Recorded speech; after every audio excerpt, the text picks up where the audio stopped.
Hello everyone and welcome back to another video. Now this video has been long awaited. This will be on how to set up the Nginx Proxy Manager within Docker. So I'm going to be setting mine up on a Raspberry Pi, but again you don't need to be doing that. That's what my server will be for this video. So there's pretty much only about 5 parts to this video, and I'm hoping to be able to cover them fairly quickly. So I'm just going to do a bit of an overview on Nginx Proxy and the problem it's solving. I'm going to show you how to install it using Docker. Then we're going to set up some subdomains and then set up the containers so we can map them to the subdomains and then configure the proxy so we can connect to those containers using Nginx Proxy Manager. So what I want to cover just really quickly is how a reverse proxy works and the problem it's solving. So when you're self-hosting is a good example. You kind of have one server, right? And now let's say I had 2 websites that I wanted to host. Now the thing is, these 2 websites both run on port 80, or they could run on port 443. But the thing is, when I say want to create 2 Docker containers running Nginx or something that I just want to have a web server on, I can create one, expose it to the web, no problem. Now the trouble is when I try to create another one on port 80, it won't spin up because that port has already been used by my other container, right? And again, if I have my URL, my domain name, which is techdocs.nz, and I'm pointing that to, port 80 to my public IP address, that can only go to one service that's running internally on my network on port 80 or whatever, right? So the solution to this is having a reverse proxy. So using this little diagram that we have in front of us is that, for example, say there's someone here, say this is Bob. Bob goes to connect over the internet and he wants to come to techdocs.nz, right? And then he can hit the internet and then it hits the Nginx Proxy Manager, and then based on the URL that he is coming in from, which is to techdocs.nz, the reverse proxy will go, okay, what container is mapped to techdocs.nz? Okay, it's this one, and it sends it the request to that container. And now let's say I had another web service hosted on that same server, and this one was called blog.techdocs.nz, right? This is where I host my blog. And this person comes across, hits the internet, hits the reverse proxy on blog.techdocs, and now again, the Nginx Proxy Manager goes, cool, which container is mapped to the blog.techdocs.nz, and it goes, okay, this container, and sends a request there. So that's how we can have more than one container exposed to multiple domain names, within the one home network. So without further ado, let's jump into the Nginx Proxy Manager website, look at the install steps, and we'll go from there. So this is the Nginx Proxy Manager website. Now if we just scroll through, we can see a few things here. The great thing about this is it has a nice UI. The other alternative is that you can do all this via just the normal Nginx reverse proxy, but that's all like text file config files and stuff like that, where if you like a nice UI, then this is perfect. You get free SSL, which it's all used by Let's Encrypt. I'll demonstrate that and how that works. You can have multiple users logging in and everything like that, so it's fantastic. Now, this is all spun up using Docker, using Docker Compose. Now, if you don't have Docker installed, I will leave a link up in the corner there on how to install Docker. But if you're just using like a Linux server or whatever, it's pretty much just sudo apt install Docker, right, and Docker Compose. But yeah, in my earlier videos I talk about how to set up all of that stuff. So I'll walk through how we run this and what we should be changing for best practice. Then there's the command to bring this up and just some several login steps and whatnot, but we'll cover that as we go through. So the only part we really care about now is making sure, one, we have a server with Docker installed. I have that, so check. And number 2, we need to grab this Docker Compose file and configure it for us and then actually deploy it. So let's go to our server so we can do this. So I'm on my server right now and I've created a directory, mainly just because this is where my external hard drive is, just because that's where I like to have my container storage. But you can, if you're in just the home directory, feel free just to deploy it there. So now just make sure you've made like yourself a folder called Proxy Manager or something. It just makes it cleaner and a nice way to store your Docker Compose and your data. So let's do an ls. And you can see that I already have the Docker Compose file made. So what you want to do is just do nano docker -compose.yaml and hit enter. And then you want to paste in that all the file information from the Nginx Proxy Manager website. Now all you need to do is come through here and let's have a look at what's being made. So as you can see, there's services here and there are two services being made. We have the app being made and we also have the database. Now the app is the Nginx Proxy Manager itself and the database is just a Maria database that's being made. You can see the ports that are being used here. So there's port 80, which is one of the ways for accepting requests coming in, and port 443, which is the other way for connecting to HTTPS connections.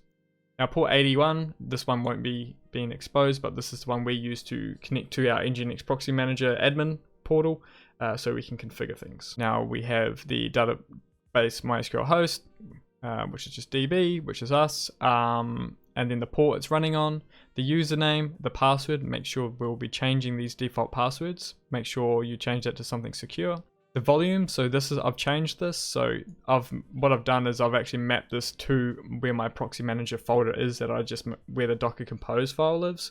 Again, you can make sure this is wherever you want, wherever it just makes sense to you, right? Same with Let's Encrypt, so I'm making the Let's Encrypt file where this Docker Compose file is. And then again, for the MySQL password, make sure you change that to something a bit more secure. And then the volumes, again, make sure you just have it where it makes sense, but you can feel free to leave it in the default locations. But if you're happy with that, you can press Control O, hit enter, which will save it, and then Control X. Cool, so as you've seen from the other step, what the next step was just a sudo docker -compose up-d. So what does this command do? So it's just pretty much going to look at the Docker Compose file we have in the directory we're in. So make sure you're running this where that Docker Compose file is.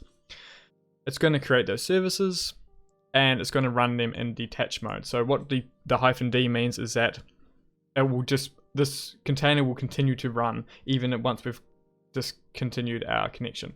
Otherwise, if you didn't do that, you'd see all the file and everything the container was doing. You close down to that and the container shuts down, and we don't want that. So all we have to do now is hit enter, and now you can see that we are getting two containers being spun up. One is called the Proxy Manager database and the app. So now if we go back to the Nginx instructions, we'll see what our next steps are. So if we scroll down, we can see we've just run this command, that's fine. And now what it says we can do is connect on port 81 to our server IP address. Now I'm not running this locally, I'm running this on my Raspberry Pi, so this 127 won't work. Just make sure that you're connecting to the IP address of your server you've just installed the Nginx Proxy Manager on. And just for good measure, what I'm going to do is actually connect to my Portainer instance that's running on the same Raspberry Pi, just so I can make sure those containers have been set up correctly. If you're interested in getting Portainer set up for yourself, I've got a Let's Install, which I'll link in the description and hopefully link it up in the corner there, so you can also install that if Portainer seems interesting to you. So I'm in Portainer, and as you can see, I have two Proxy Managers apps set up, so the app and the database, and both are healthy and running, so that's perfect to see. So I should be able to connect to them. Now, the next step of this Nginx install, what you're going to need to do is actually map the ports to your server, and that's all done via your router. Now, I can't really show you perfectly what it's going to look like in your server, but all you need to look for essentially is something, in your router, you need to look for something called port mapping, and just map the port 80 and the port 443 to your Nginx Proxy Manager server. Because once you've done that, then your Nginx Proxy Manager will handle port 80 and the port 443 as they come in, and then it's able to direct that to your containers. Cool, so I'm going to go to the 192.168.121 on port 81 and hit enter. And just like that, we're hitting the Nginx Proxy Manager. We have now got it installed. So that's how easy it was to install. So what we want to do now is check back on the install instructions. Now we need to log in. So this is our default user, which is admin@example.com. So let's grab that. And the password was change me, and we'll hit sign in. And just like that, we've signed in. So what you need to do is set yourself up with a proper email address, and you can change the name and stuff if you like. Let me zoom in a bit. So I'm going to change mine up, and then I'll see you in the next screen. Cool, so I've just entered that. I'll hit save. And now we need to change the default password. So the default one was change me, and I'll set up a good secure one now, and I'll hit save. Just like that, we now have our admin account set up. So now, before we go ahead and get too crazy with setting up the Proxy Manager, we need to first understand what we want to run. So what I'm going to be running is, I'm going to be running first, setting up this is my blog website. So I'm going to first try to get my Nginx Proxy Manager to run my blog.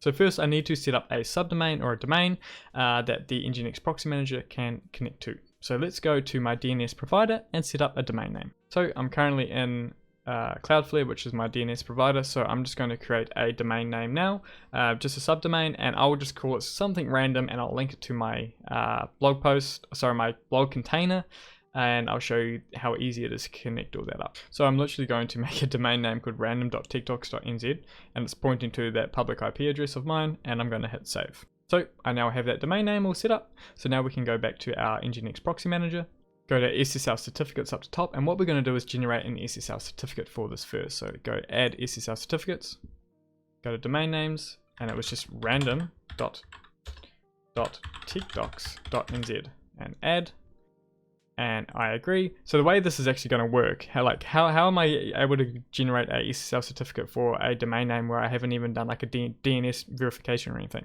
Well, the IP address, the public IP address, is the one that can see the Nginx Proxy Manager, right? So that's how that connection is made. So what I can do now is just hit save. And it's going to check that random.tiktoks.nz subdomain exists. And if it does, it should create a certificate for us. And just like that, we have our certificate. So now what we need to do is, before we can actually link this to our container, we need to configure our container to run on the Nginx Proxy network. So I'm using, again, Portainer to manage all my containers. If you have just spun up a container, make sure that you put it on the correct network when you spin it up. And I'll show you what that network is now. So if we come into tiktoks.nz, which is the container I plan to use in my proxy manager, and I scroll right down to the bottom, you can see here that it's running on the Proxy Manager default network. And that is the network I want it to be running on. Cool.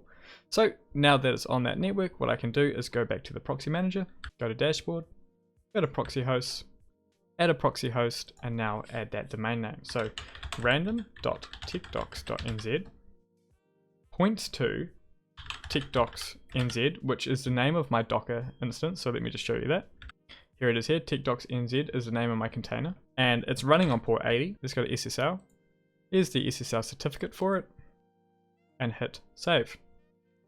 Now, if I've configured this correctly, I should now just be able to hit the random.tiktoks.nz, and that should take me to the container and what's running on the container. Just like that, I clicked, and as you can see, we've hit the container. Now, what if I want two things running, right? On the one server. Well, let's try spin up like an Nginx server and create another subdomain for that and see if I can connect to it on the same machine. I'm going to use Portainer to spin this up. Let's go to app templates, and we'll go Nginx, call this Nginx, put this on the Proxy Manager network, deploy the container, and now it's just going to take a little bit to deploy. Cool, so we now have the Nginx up and running. So what we can do now is I should be able to create another subdomain for that and connect to the Nginx as well. So as per usual, I come to my DNS provider, add a record, for this one Nginx, point it to my IP address, save it, come back to the Proxy Manager, go to SSL certificates, let's create one, let's encrypt, that was called nginx.tiktoks.nz, add, I agree, save. It's going to see if that Nginx subdomain actually exists. Cool, it's happy with that. Come back to dashboard, proxy hosts, add proxy host, domain name, which was just nginx.tiktoks.nz, and that will go to the Nginx Docker container that's probably running on port 80. Give it an SSL certificate of Nginx and hit save. And if we click here, bam, we've connected to the Nginx one. And as you can see here, since we've generated an SSL, it's got a nice padlock on there for a SSL connection. But that is essentially how you configure the Nginx Proxy Manager. So you can just keep bombarding containers. So say if, for example, at a proxy host, you had something that wasn't running on port 80, but you still want to expose it to the web, just put the port that the service on the container is running on. So say if it's running on 6372 or something, it will connect to the port on 6372 on the container and expose that publicly. But yeah, that's how awesome Nginx Proxy Manager is. I hope you enjoyed it. There's a whole bunch of other features on here. If you want me to cover them more in detail, please let me know. But yeah, I hope you enjoyed the video, and I'll see you in the next one. Cheers.